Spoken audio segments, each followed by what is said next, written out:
Blessed Sunday mga katoots! Sunday ngayon, pahinga raw, pero ang puso ko parang wisdom tooth, hindi makalabas-labas. Aray ko sa may mga wisdom tooth dyan, nag-inquire na kayo, ang mahal no?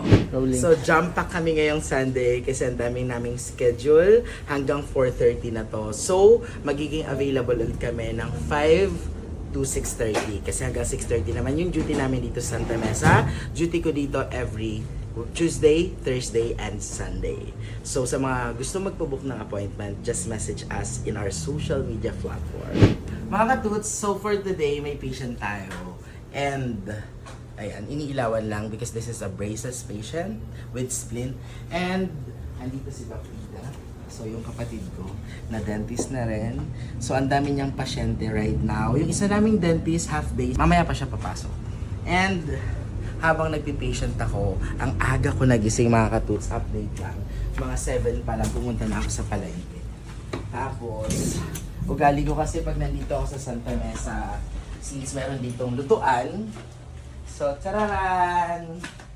Mahinang apoy lang. Then, nagluluto ako ng kaldereta. Ayan, yung kaldereta ko. Then, yung isa naman, ito pa.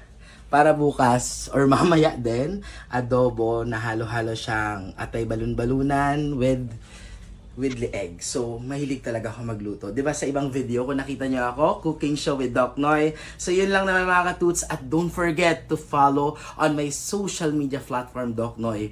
And i-share niyo yung video na to. Mag-comment kayo kung deserving kayo na makatanggap ng free dental services with Doc Noy. Pinakamadaming likes, pinakamadaming comment.